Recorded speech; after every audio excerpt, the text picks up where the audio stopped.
Corona संक्रमितको उचित उपचार हरेक नेपालीलाई खोपको आधार। नमस्कार, यो आइभी न्यूज खबरको संकेत हो। तपाई अहिले आइभी न्यूज @7 मा हुनुहुन्छ। म प्रभा थापा। प्रारम्भमा मूल खबर। नवनियुक्त प्रधानमन्त्री देउवाको शपथ ग्रहणमा ढिलाइ।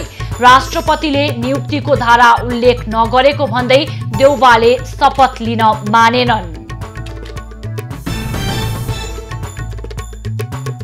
सर्वोच्च अदालतले संविधान नै संशोधन गरेको निवर्तमान प्रधानमन्त्री ओलीको आरोप। लोकतन्त्रमाथि गम्भीर षड्यन्त्र भइरहेको भनाई। थप 2398 जनामा देखियो कोरोना संक्रमण। 24 घण्टामा 12 जनाको मृत्यु, 2028 जना निको भए। कोरोना विरुद्धको खोप अभियान आजबाट पुनः सुरु। नेपाललाई जापानले पनि 16 लाख मात्रा खोप उपलब्ध गराउने। महोत्तरीको बर्दिवासमा मेडिकल कलेज निर्माणमा ढिलाइ। जग्गाको विषयमा निर्णय नहुँदा काम नै सुरु हुन सकेन।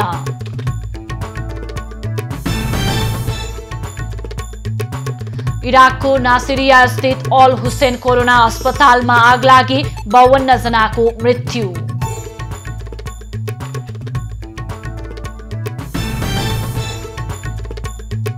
र टोकियो ओलम्पिकमा नेपालबाट खेलाडी र अफिसियल गरी 26 जनाले सहभागिता जनाउने। राष्ट्रिय झण्डा पौडीकी गौरीका सिंहले बोक्ने। अब खबरको सिलसिला प्रारम्भ गरौं देउवाको अडान सम्बन्धी प्रसंगबाट। राष्ट्रपति विद्यादेवी भण्डारीले प्रधानमन्त्री नियुक्त गर्दै जारी गरेको विज्ञप्तिप्रति नवनियुक्त प्रधानमन्त्री शेरबहादुर देउवाले आपत्ति जनाएका छन्। देउवाले नियुक्तिप्रति आपत्ति जनाउँदै शपथ नलिने अडान लिएका छन्, जसका कारण 6 बजेका लागि तोकिएको शपथ लिने कार्यक्रम अझै हुन सकेको छैन। आफू नेपाली कांग्रेसको संसदीय दलको नेताको रूपमा प्रधानमन्त्री नभएको र धारा 76(5) अनुसार नियुक्त हुनुपर्ने भन्दै देउवाले असहमति जनाएका हुन्। देउवाले विज्ञप्ति सच्याउने अडान राखेका छन्। एमाले अध्यक्ष केपी ओलीलाई विस्थापित गर्दै नेपाली कांग्रेसका सभापति शेरबहादुर देउवा 5औं पटक देशको प्रधानमन्त्री बनेका छन्। सत्ताका माहिर खेलाडी मानिने देउवालाई यो पटक प्रधानमन्त्री पद आफै हात लागेको हो। विक्रम सम्वत 2003 जेठमा डडेलधुरा जिल्लाको 80 ग्राममा जन्मिएका देउवा पहिलो पटक 2052 सालमा प्रधानमन्त्री बनेका थिए। सर्वोच्च अदालतले सोमबार सुनाएको फैसलासँगै देउवालाई प्रधानमन्त्री बन्ने ढोका खुलेको हो। यसभन्दा अगाडि 4 पटक कागताली परेर प्रधानमन्त्री बनेका देउवा 2052 सालमा स्वर्गीय गिरिजा प्रसाद कोइरालालाई चकमा दिँदै प्रधानमन्त्री बनेका थिए। पहिलो पटक प्रधानमन्त्री हुँदा देउवामाथि सांसद किनबेचदेखि पजेरो काण्डसम्मको आरोप लागेको थियो। एमालेले 57 दिनसम्म संसद घेराउ गरेपछि बाध्य भएर गिरिजा प्रसाद कोइरालाले 2058 असारमा राजीनामा दिएपछि देउवा दोस्रो पटक प्रधानमन्त्री बनेका थिए। दोस्रो पटक प्रधानमन्त्री भएका बेला देउवाले प्रजातन्त्र दरबारमा बुझाएको आरोप लाग्ने गरेको छ। देउवा तेस्रो पटक 2061 जेठमा तत्कालीन राजा ज्ञानेन्द्र शाहबाट प्रधानमन्त्रीमा नियुक्त भए। त्यसपछि 2061 साल माघ 19 मा ज्ञानेन्द्रले शासन सत्ता हातमा लिए। 2064 साल जेठमा देउवा चौथो पटक प्रधानमन्त्रीमा निर्वाचित भए। फेरि उनले 64 सदस्यीय जम्बो मन्त्री परिषद बनाए, जुन नेपालको इतिहासकै सबैभन्दा ठूलो मन्त्री परिषद बनाएर उनी आलोचनाको पात्र बने। तर 2074 सालमा भएका स्थानीय, प्रदेश र प्रतिनिधि सभाका 3वटै निर्वाचन देउवा आफैले गराए। संविधान कार्यान्वयनका लागि 3वटै निर्वाचन सम्पन्न गरेर उनी सफल प्रधानमन्त्रीका रूपमा चर्चामा आए। 75 वर्षीय देउवाको विगत निहाल्दा उनी आशा लाग्दा नयाँ अनुहार भने होइनन्। क्षमता, विशेषता र विगतलाई निहाल्दा उनीबाट देशले ठूलो योगदान पाउन सक्छ भन्ने विश्वास कमैले गरेका छन्। त्यसैले उनीमाथि नयाँ अवसरसँगै चुनौतीको पर्खाल पनि छ। तर लामो समय प्रजातान्त्रिक सङ्घर्षमा बिताएका देउबाको प्रजातन्त्रप्रति निष्ठा छ भन्ने धेरैले ठान्छन्। तसर्थ 5औं पटक प्रधानमन्त्री बनेका देउबालाई विगतमा उठ्ने गरेका प्रश्नलाई निरूपण गर्दै छवि सुधार गर्ने सुवर्ण मौका आएको छ। निवर्तमान प्रधानमन्त्री केपी ओलीले सर्वोच्च अदालतले गरेका फैसलालाई लिएर कडा असन्तुष्टि जनाएका छन्। आज राष्ट्रका नाममा सम्बोधन गर्दै निवर्तमान प्रधानमन्त्री ओलीले संविधानको सर्वोच्चता र विधिको शासनमा विश्वास गर्ने भएकाले सर्वोच्चको फैसला पालना गर्ने बताएका हुन्। ओलीले सर्वोच्चको फैसलाले राज्यका मुख्य 3 अङ्गबीचको सन्तुलन खलबल्याएको भन्दै त्यसको समीक्षा भविष्यमा हुने बताए। सर्वोच्च अदालतबाट जे जस्ता फैसलाहरू गरिएका छन् तिनका असर मुलुकको लोकतान्त्रिक प्रणाली, दलीय व्यवस्था र राजनीतिमा लामो समयसम्म रहिरहनेछ। लोकतन्त्रको रक्षा, विकास र सुदृढीकरणमा यी फैसलाहरू सहयोगी रहे कि असहयोगी, यिनले राजनीतिक स्थायित्वलाई बल पुर्याए कि क्षति, यसबाट दलीय व्यवस्था बलियो भयो कि कमजोर, समग्रमा राजनीतिलाई फैसलाले अग्रगामी दिशा दिए कि पछाडि फर्काए, यसको समीक्षा भविष्यले गर्ने नै छ। निवर्तमान प्रधानमन्त्री ओलीले जनमत हुँदाहुँदै पनि अदालतको परमादेशका कारण आफू सरकारबाट बाहिरिनु परेको बताए। ओलीले संविधानको धारा 76 को उपधारा 5 मा दलीय व्हिप नलाग्ने भनेर सर्वोच्चले संविधान नै संशोधन गरेको आरोप समेत लगाएका छन्। प्रधानमन्त्री हटाइयो, प्रधानमन्त्री तोकियो, यही विश्व न्याय प्रणालीको रूपमा अनुकरणीय भएछ, अनुसरणीय भएछ भने विडम्बना भन्नु पर्ला। तर यो मैले अघि नै भने यो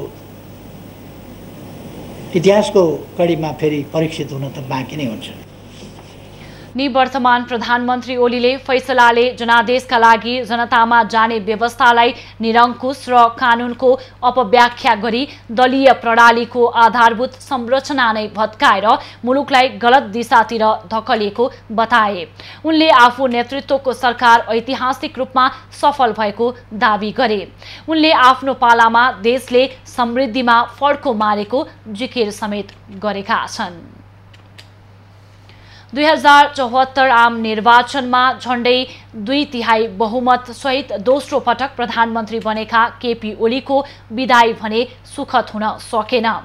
नेपालको इतिहासमा नै सबैभन्दा शक्तिशाली प्रधानमन्त्रीको रूपमा उदाएका ओलीको बहिर्गमन अदालतको निर्णयबाट संविधान नमानेको उपमा सहित विदाई भयो।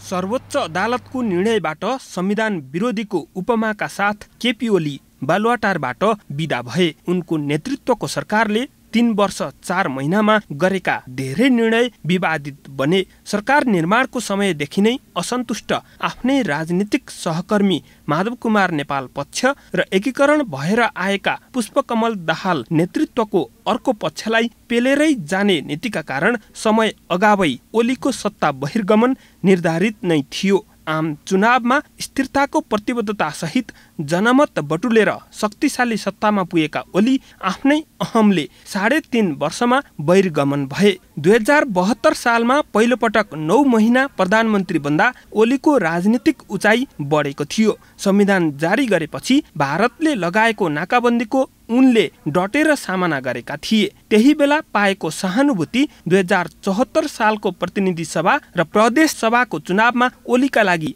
शक्ति आर्जन गर्ने अस्त्र बनेको थियो। त्यसरी आर्जन गरेको शक्तिको मान र मर्यादा गर्न ओली चुके, जसका कारणले बहिर्गमन सुखद बन्न सकेन। ओलीको अहिले जनमत मात्र खस्केको छैन, सत्ता पनि गुमेको छ अनि शक्तिशाली र ठूलो जनाधार भएको पार्टी छिन्न भिन्न भएको छ। प्रधानमन्त्री बन्दा ओली हरेक मोर्चामा अनुकूलता थिए।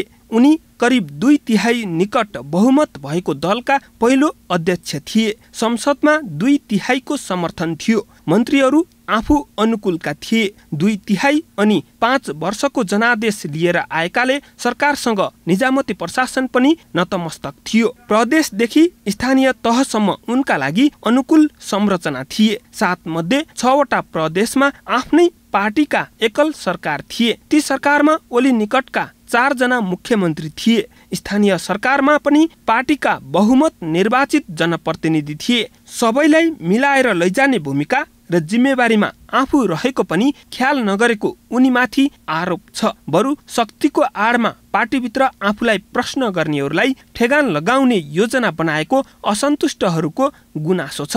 जे होस्, झण्डै 2/3 बहुमत पाएर पनि अल्पमतमा परेका ओलीको बहिर्गमन भने सुखद रहेन।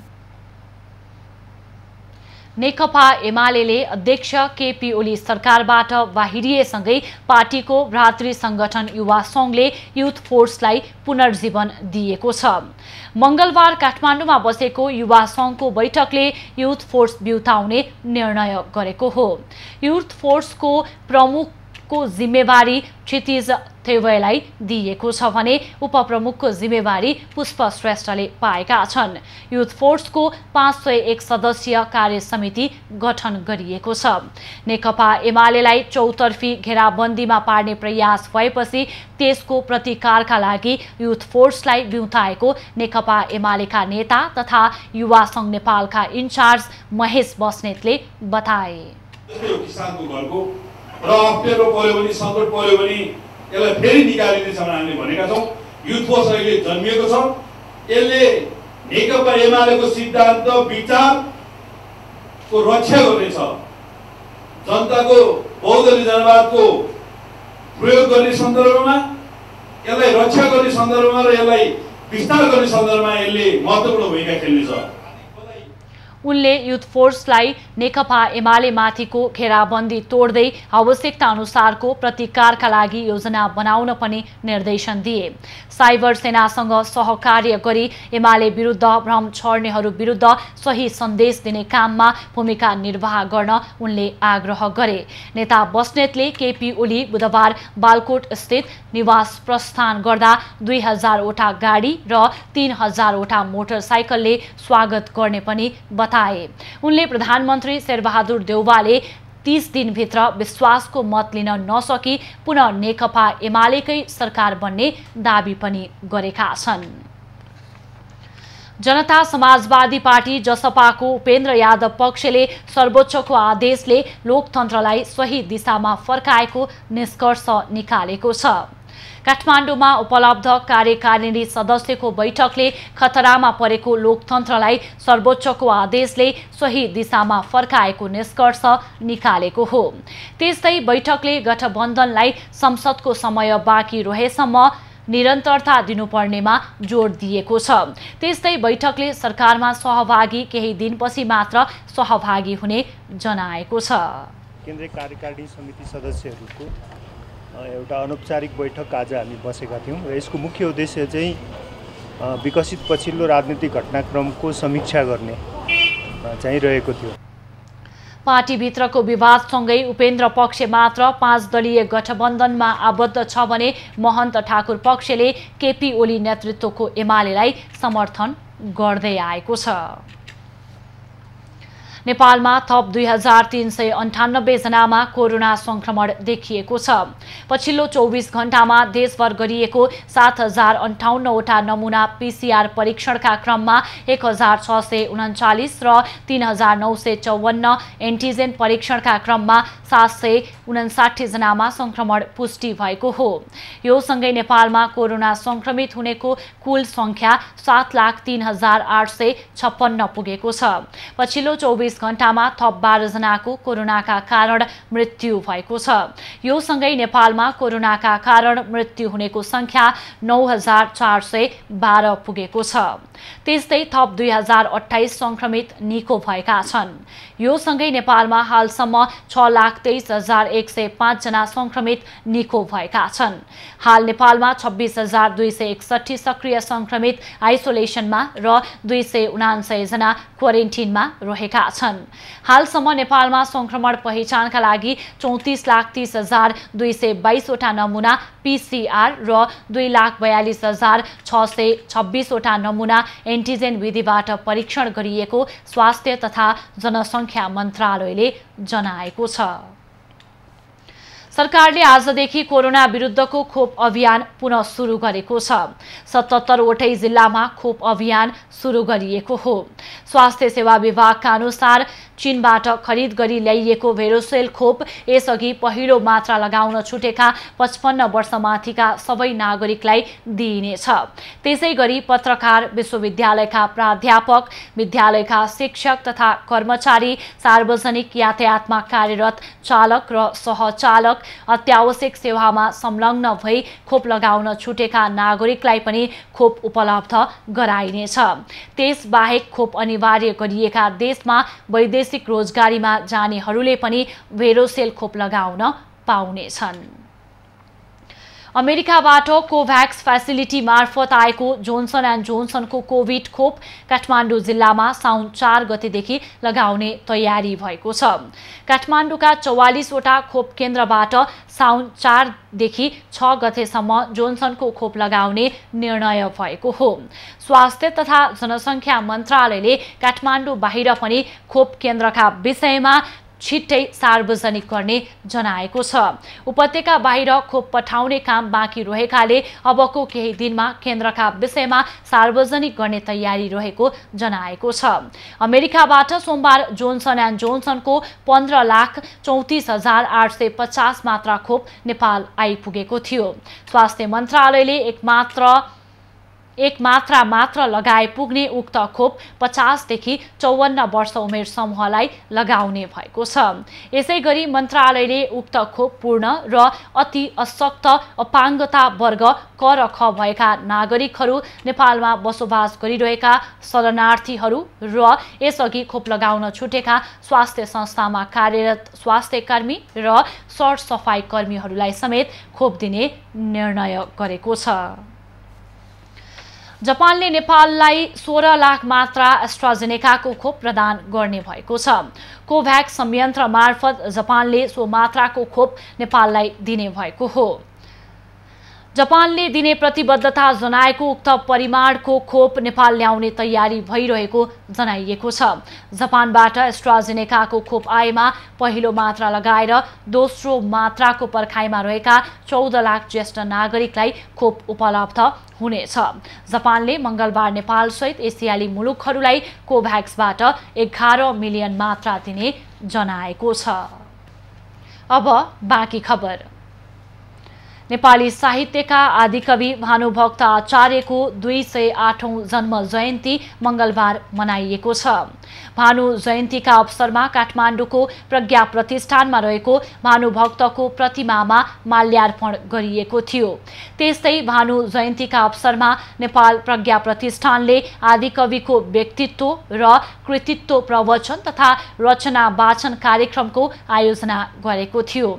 कार्यक्रममा प्रतिष्ठानमा 25 वर्ष सेवा अवधि पूरा गरेका कर्मचारीहरूलाई पदक तथा प्रमाणपत्र वितरण गरिएको थियो। भानुभक्तले रामायणलाई सरल नेपाली भाषामा उल्था गरेका थिए। विक्रम सम्वत 1871 असार 29 गते तनहुको चुदिरमगामा जन्मिएका भानुभक्तलाई खाँसीले जन्मेपछि राम्रो काम गरेर नाम कमाउनुपर्छ भन्ने अर्थी उपदेश दिएकाले रामायणलाई नेपालीमा रचना गर्न प्रेरित भएको मानिन्छ। वधु शिक्षा उनको अर्को कृति हो। यसैगरी प्रश्नोत्तर, भक्तमाला, रामगीता, फुटकर रचना लगायत कृति रहेका छन्। राष्ट्रिय पहिचान, एकता र नेपाली सांस्कृतिक चेतना जगाउन भानुभक्तको योगदान रहेको छ। भानुभक्तको जन्म जयन्ती भारतको दार्जिलिङ, सिक्किम, भुटान, बर्मा लगायत नेपाली भाषाभाषी धेरै रहेका ठाउँमा पनि मनाइन्छ। भानुभक्तको विक्रम सम्वत 1925 असोजमा निधन भएको थियो। आज नेप्से परिसूचक 16.34 अङ्कले बढेर 2871.04 बिन्दुमा पुगेको छ। आज 1 करोड 23,48,389 किता शेयर किनबेच हुँदा 5,54,63,56,224 रुपैयाँ बराबरको कारोबार भएको छ। आज कारोबार रकम भने सोमबार भन्दा करिब 4.5 अर्बले घटेको हो। हिजो करिब 10 अर्ब बराबरको कारोबार भएको थियो। सेन्ट्रल फाइनान्स कम्पनी लिमिटेडका शेयरधनीले आज सबैभन्दा धेरै कमाएका छन्। सबैभन्दा धेरै नेपाल बैंकको 45 करोड रुपैयाँ बराबरको शेयर कारोबार भयो। आज जीवन बीमा समूह बाहेक अन्य सबै समूहका परिसूचकमा हरियाली छाएको छ। देशका कतिपय ठाउँमा भारी वर्षाले बाढी पहिरोको जोखिम बढिरहेका बेला बाँकेमा भने पानी नपर्दा किसानहरू चिन्तित बनेका छन्। बाँकेको खजुरा गाउँपालिका वडा नम्बर 3 धौलागिरीवासीले आफ्नो परम्परा अनुसार पानी पार्न शनिश्चरी माईको पूजापाठ गरेका छन्।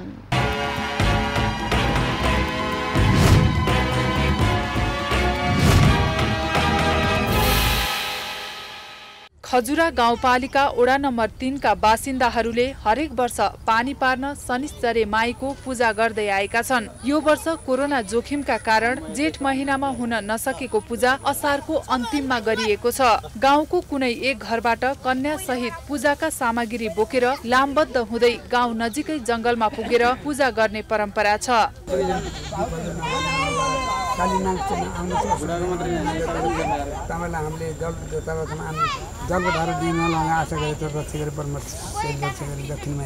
पूजामा एउटा बोका र एउटा पाठीको बलि दिने प्रचलन समेत रहेको छ। पूजामा गाउँका हरेक घरबाट फुलपाती, अक्षता र भेटी लिएर चढाउने गरिन्छ। किसानहरूलाई पानीको निकै आपत परेकाले शनिश्चरी माईलाई बोका र दक्षिणी माईलाई पाठीको बलि दिएर पूजा गरिएको हो। पानी वर्षान पर्यो, हामीलाई पानीको आवश्यक पर्यो। संसारी माईले हामीलाई पानी डाल भनेर हामीले हर साल पूजा गर्छौं। संसारी माईलाई बोकाले, दक्षिणी माईलाई पाथिल पूजा गर्छौं। यो वर्ष समयमा पानी नपरेका कारण वर्षौंदेखि चल्दै आएको रीति अनुसार वैशाख जेठ महिनामा गर्नुपर्ने शनिश्चरी पूजा कोरोना संक्रमणका कारण असार महिनाको अन्तमा गरिएको स्थानीयको भनाइ छ। यो हामीले चाहिँ वर्षौं पछि परम्परादेखि चलिआएको रीति अहिले हामीले वैशाख यो जेठमा गर्ने पूजा हो। जेठमा चाहिँ हामीले चाहिँ कोरोनाको उले गर्दाखेरि गर्न नपाएर अहिले चाहिँ हामीले चाहिँ अलिक अलि सुस्तायो, ढिला भयो। यो चाहिँ पूजा गर्ने कारण के छ भने चाहिँ यो चाहिँ अहिले चाहिँ पूजा गरिसकेपछि हामीलाई चाहिँ पानी नपरे पनि पानी पर्छ भनेर चाहिँ वर्षमा मासमा चाहिँ पानी अवश्य पनि पराउने भएको हुनाले हामीले चाहिँ यो चाहिँ कार्य सञ्चालन गरेको हो। रोगब्याधहरू समयमा पानी परोस्, गाउँघरमा कुनै रोगब्याध नआओस् भनेर यो वैशाखको महिनामा गर्ने हो। यसपालि लकडाउनले गर्दाखेरि वैशाखको महिनामा गर्न सकिएन र अहिले लास्ट असारको बेलामा आज शनिबार नपरे पनि आज मङ्गलबारको दिन साउन लाग्ने भएर अनि आज हामीले गरेको। परम्परा कालदेखि नै धौलागिरीका स्थानीयले समयमा पानी परोस् र गाउँघरमा कुनै पनि रोगब्याध नआओस् भनेर पूजा गर्दै आएका छन्। गत वर्ष कोरोना संक्रमण छिट्टै अन्त्य होस् भनेर पूजा गरेका धौलागिरीवासीले यसपटक समयमा पानी नपरेर धान बाली लगाउन ढिलाइ भएकाले शनिश्चरी माईको पूजा गरेका हुन्।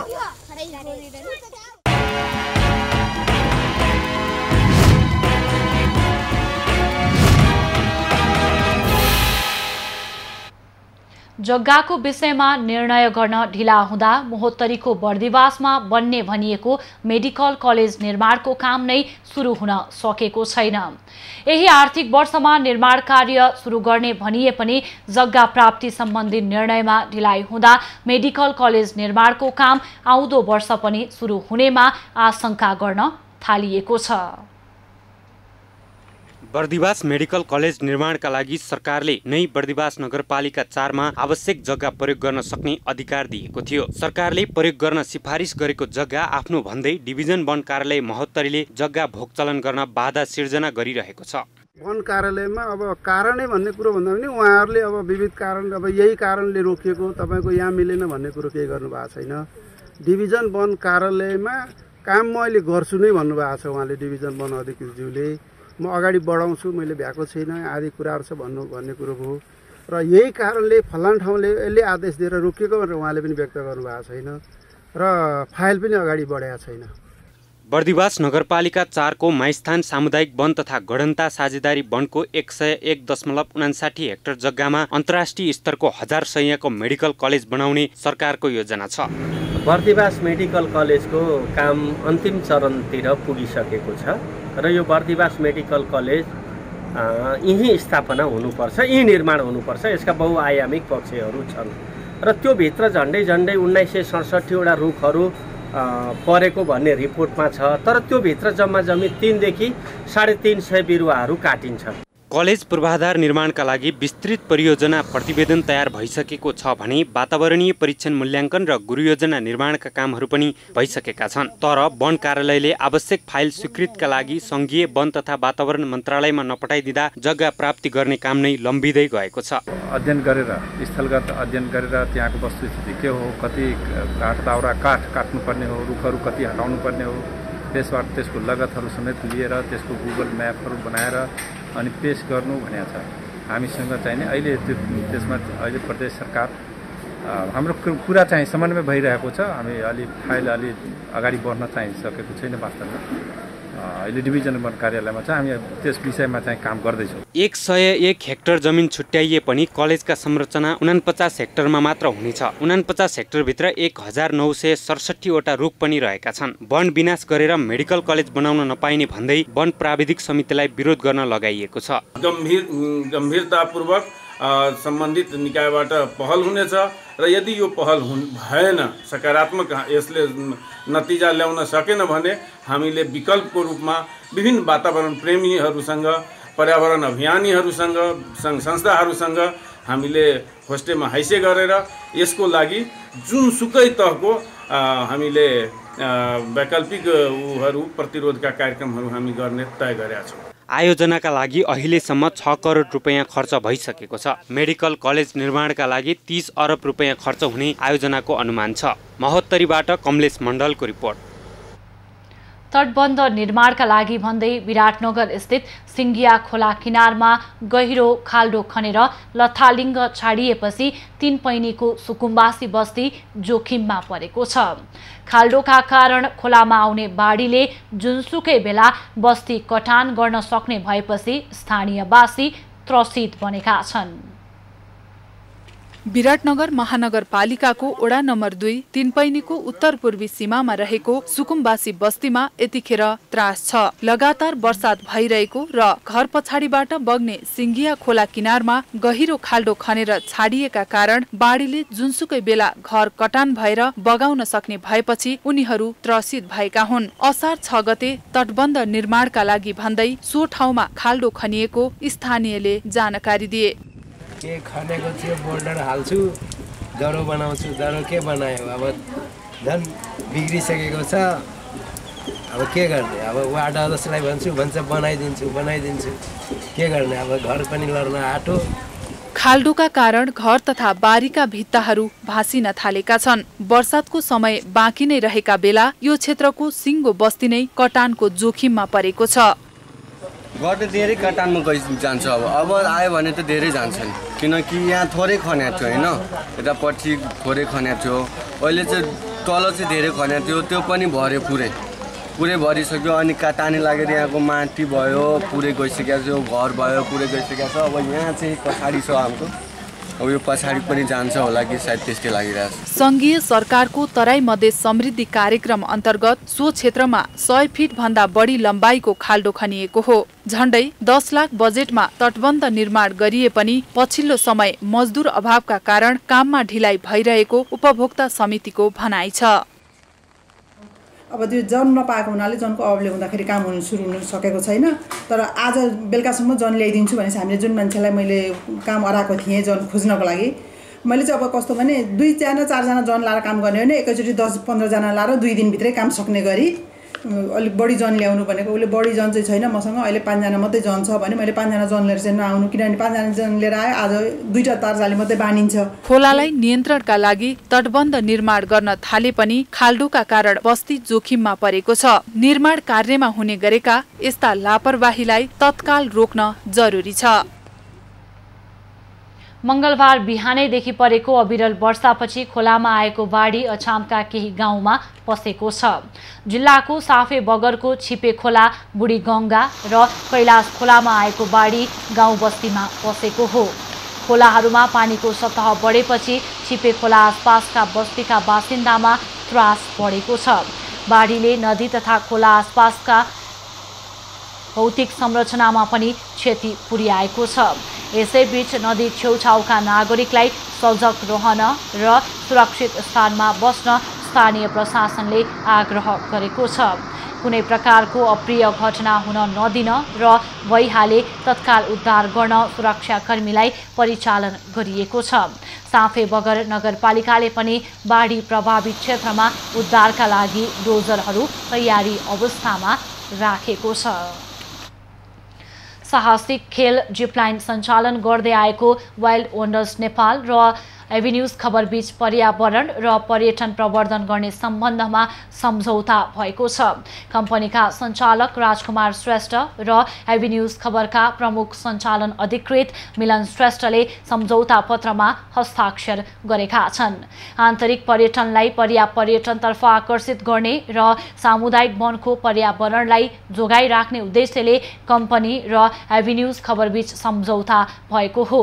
भक्तपुरको साँघा स्थित सामुदायिक वनमा पनि जिपलाइन खेल सञ्चालन गर्न लागेको छ। सामुदायिक वनलाई संरक्षण गर्ने, प्रकृतिलाई जोगाउने र वातावरणलाई नबिगारिकन साहसिक पर्यटनको विकास गर्न एभिन्यूज खबरसँगको सहकार्य महत्त्वपूर्ण हुने विश्वास श्रेष्ठको छ। सूचित हुने र जनचेतना जागिर गर्ने काम पुगोस् भन्ने हिसाब किताबले मैले एभिन्यूज टेलिभिजनलाई मिडिया पार्टनरको रूपमा मैले चाहिँ छानेको। वाइल्ड वन्डर्स नेपालले सामुदायिक वनमा पर्यटन कार्यविधि 2075 को आधारमा ललितपुरको गोदावरी स्थित विशंखु नारायण सामुदायिक वन, चितवनको जलदेवी सामुदायिक वन र बुटोलको हिल पार्कमा जिपलाइन खेल सञ्चालन गर्दै आएको छ। अन्तर्राष्ट्रिय मापदण्ड अनुसारको संरचना निर्माण भएकाले खेल खेल्न सुरक्षित रहेको र प्रत्येक टिकटमा 7 लाख रुपैयाँको बिमा व्यवस्था गरिएको पनि कम्पनीले बताएको छ। संघीय संस्कृति मन्त्रालयद्वारा प्रत्येक वर्ष दिइने 1 लाखको अनुसन्धान पुरस्कार एभिन्यूज खबरका जनकपुर धाम संवाददाता सुजित कुमार झालाई प्रदान गरिएको छ। मैथिली भाषाका महाकवि विद्यापतिको नाममा स्थापित मैथिली भाषाको अनुसन्धान पुरस्कारको राशि 1 लाख रहेको छ। राम जानकी विवाह उत्सवलाई लिएर पत्रकार झाले अनुसन्धान गरेका थिए। प्रदेश 2 का मुख्यमन्त्री लालबाबु राउतले जनकपुर धाममा आज आयोजित एक कार्यक्रमका बीच पुरस्कार प्रदान गरेका छन्। पत्रकार झाका मैथिली भाषामा 8 वटा कृति प्रकाशित छन्। संस्कृति मन्त्रालयले मैथिली भाषा पुरस्कारका लागि 1 करोडको विद्यापति पुरस्कार कोष बनाएको छ। सो कोषले 1 जनालाई 2 लाख, 3 जनालाई 1-1 लाख र 2 जनालाई 50-50 हजारको पुरस्कार प्रदान गर्दै आएको छ। 2 लाखको पुरस्कार मैथिली साहित्य परिषद राजविराजलाई, 1 लाखको नेपाल विद्यापति मैथिली अनुसन्धान पुरस्कार पत्रकार झालाई, नेपाल विद्यापति मैथिली अनुवाद पुरस्कार पूर्व सांसद वृषेश चन्द्र लाललाई, नेपाल विद्यापति मैथिली पाण्डुलिपि पुरस्कार कवि अमरेन्द्र यादवलाई तथा 50 हजारको नेपाल विद्यापति मैथिली कला संस्कृति पुरस्कार अजित कुमार शाह र नेपाल विद्यापति मैथिली कला संस्कृति पुरस्कार सुनिता कुमारी शाहलाई प्रदान गरिएको छ।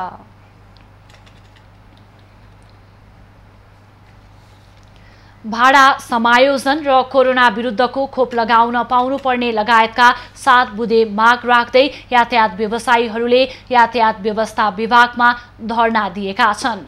यातायात व्यवसायीहरूले यातायातसँग सम्बन्धित व्यक्तिहरूलाई कोरोना विरुद्धको खोप लगाउनुपर्ने, यातायातको भाडा समायोजन गर्नुपर्ने र मौद्रिक नीतिमा व्यवसायीको समस्यालाई समावेश गरिनुपर्ने लगायतका 7 बुँदे माग राख्दै मंगलबार यातायात व्यवस्था विभागको कार्यालयमा धरना दिएका हुन्। आफूहरूको माग सम्बन्धित सरकारवाला विभिन्न निकाय समक्ष पटक पटक राख्दा पनि सम्बोधन नभएकाले आन्दोलनमा आउनुपर्ने बाध्यता भएको सार्वजनिक यातायातका केन्द्रीय महासंघ नेपालले जनाएको छ।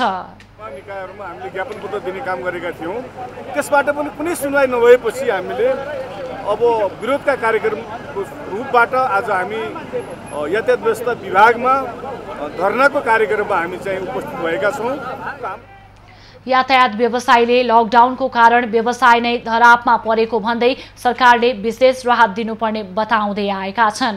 धरनाका क्रममा नाराबाजी समेत गरेका थिए भने आम्दानी छैन, ब्याङ्क किस्ता र राजस्व तिर्ने छैन, ब्याङ्कको ज्यादती बन्द गर, निषेधाज्ञा अवधिभरको बिमा पूर्ण रूपमा छुट गर लगायतका प्लेकार्ड प्रदर्शन समेत गरेका थिए।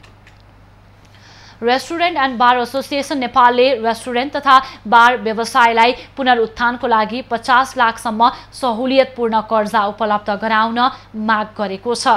सोमबार पत्रकार सम्मेलन गर्दै रेस्टुरेन्ट एन्ड बार एसोसिएसन नेपालले कोरोनाका कारण रेस्टुरेन्ट तथा बार व्यवसायलाई पनि अत्यन्तै असर परेको भन्दै यस व्यवसायलाई पुनरुत्थान गर्न कम्तीमा एक पटकका लागि बिना धितो 50 लाख रुपैयाँसम्मको सहुलियतपूर्ण कर्जा उपलब्ध गराउन माग गरेको हो।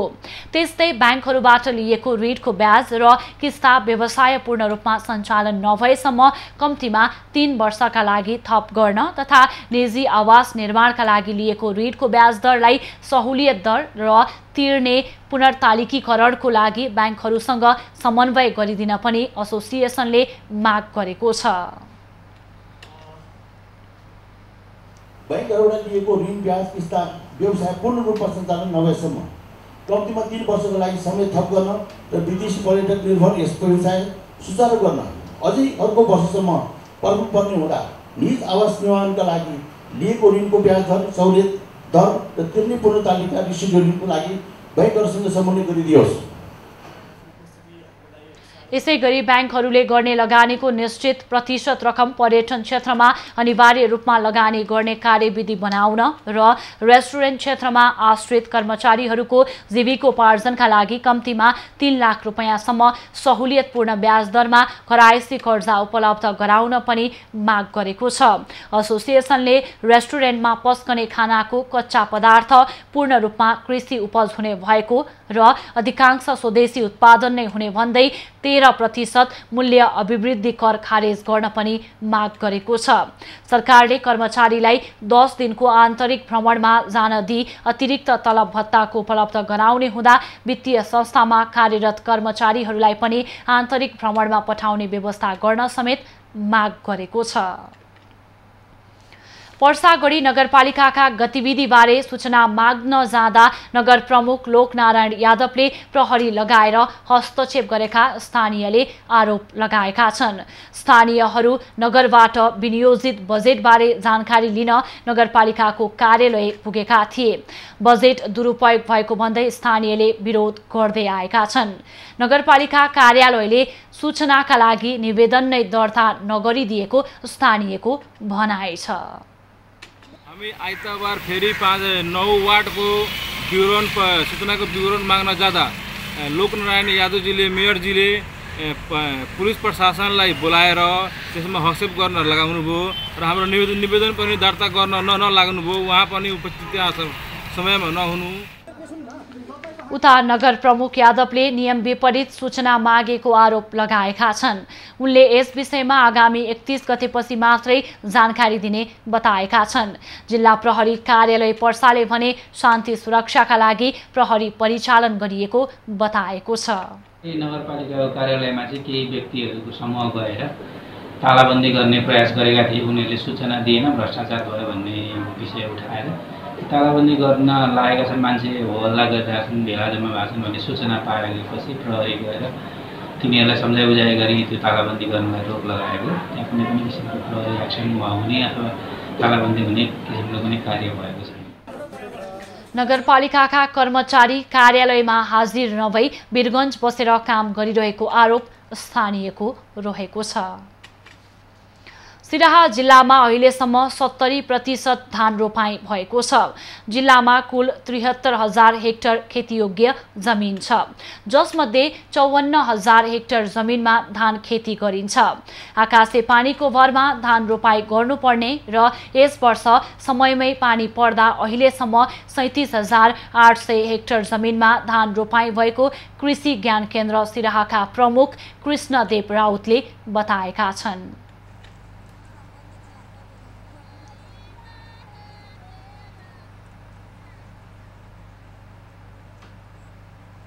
खेतीयोग्य जमिन हाम्रो 73,000 करिब छ। 73,000 54,000 मा धान खेती हुन्छ। त्यो अनुमानित अहिले यसपालिको अनुमानित हो हैन। गत साल 54,000 थियो, अनुमानित हो। अब यसपालि यकिन भएपछि हामी कन्फर्म गर्छौँ र अहिले 54,000 मा करिब 70% भन्दा बढी रोपाइ भइसकेको छ। खेतमा पानी अभाव नभएकाले सिराहामा यस वर्ष साउन दोस्रो साताभित्र रोपाई सकिने भएको छ। दाङको शान्तिनगर गाउँपालिका वडा नम्बर 2 किसनतारामा पक्की नहर निर्माण नहुँदासम्म स्थानीयले वन जंगलबाट स्याउला सोत्तरले बाँधेर खेतबारीमा कुलोबाट पानी लैजाने गरेका थिए। तर अहिले बृहत दाङ उपत्यका सिंचाई आयोजनाले किसानको खेतबारीमा पानी डोर्याउनका लागि पक्की बाँधसँगै पक्की नहर निर्माण गरिदिएपछि त्यो झन्झटबाट स्थानीय किसानहरू मुक्त भएका छन्। आकाशे पानीको भरमा खेती गरिरहेका स्थानीय पक्की नहर बनेपछि खुसी भएका छन्। सिँचाइ गर्नै पुग्ने थिएन, अब अहिले यो भएपछि हामी सिँचाइ गर्ने तरकारी खेतीहरू गर्ने थोरै जग्गामा भए पनि खेती गर्ने अलिकति आय स्रोतको बाटो बढ्ला भन्ने आशामा चाहिँ छौँ। नहरसँगै जलाशयको पानी किसानको खेतमा पुर्याउने योजनाका साथ जलाशय निर्माणको काम पनि धमाधम भइरहेको छ। बबई करिडर लिफ्ट भन्छ। विशेष गरी आज हामीले सोलरबाट किनभने सोलरबाट हाम्रो लागत सुरुमा लागत बढी भए पनि पछि सञ्चालनमा किसानहरूलाई सस्तो पर्छ, किन फ्री वाटर हैन, फ्री वाटर हो। त्यही हुनाले त्यसलाई हामीले ध्यान दिएका छौँ। आयोजनाले दाङको 56,000 हेक्टर खेतीयोग्य जमिनमा सिंचाई पुर्याउने उद्देश्यका साथ 2073 सालदेखि काम सुरु गरेको भए पनि गत वर्षदेखि मात्रै लक्ष्य अनुसार काम भएको हो। खेतबारीमा सिंचाई कुलो पक्की भएपछि स्थानीयले बेमौसमी तरकारी, मकै, गहुँ लगायतका खेती गर्न सहज भएको छ। त्यस्तै शान्तिनगर 4 काठकुवामा पनि सिंचाइका लागि पक्की नहर निर्माण भएपछि स्थानीयलाई सिंचाइमा सहज भएको छ। तुलसीपुर 8 गोठेखोलीमा पनि जलाशय निर्माण गरिएको छ। अब पालो एभिन्यूज एट स्पोर्ट्सको।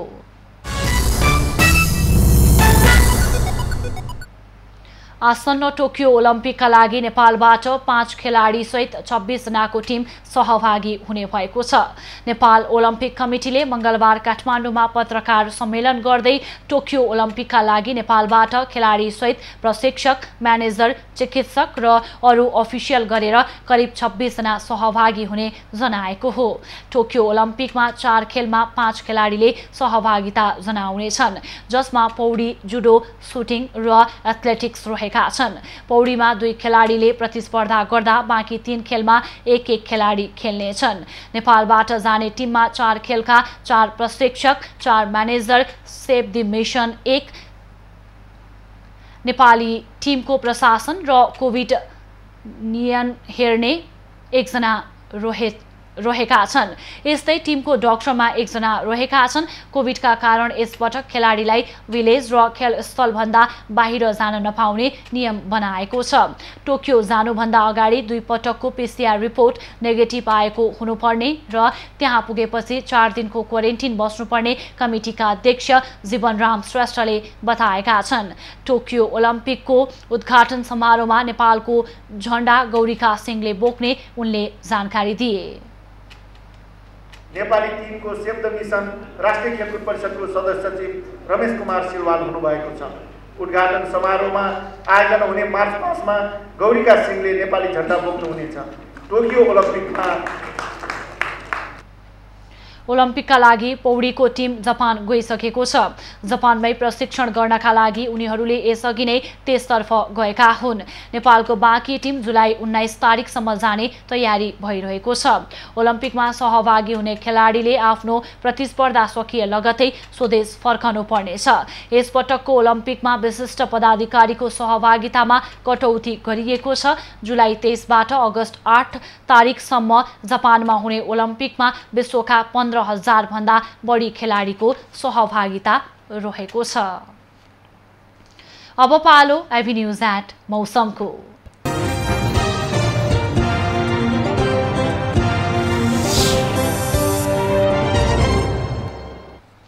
पछिल्लो 24 घण्टामा देशका धेरै जसो स्थानमा वर्षा भयो। आज राति देशभर सामान्यदेखि पूर्ण बदली रही धेरै स्थानमा हल्कादेखि मध्यम वर्षाको सम्भावना रहेको छ भने प्रदेश 1 बागमती गण्डकी र सुदूरपश्चिम प्रदेशका 1-2 स्थानमा मेघ गर्जन र चट्याङ सहित भारी वर्षाको सम्भावना रहेको जल तथा मौसम पूर्वानुमान महाशाखाले जनाएको छ। काठमाडौँ उपत्यकाको आजको अधिकतम तापक्रम 30 डिग्री सेल्सियस र न्यूनतम तापक्रम 21 डिग्री सेल्सियस मापन गरियो। आज देशभरको मौसम कस्तो रह्यो त? हेरौं देशका विभिन्न स्थानको मौसमी अवस्था।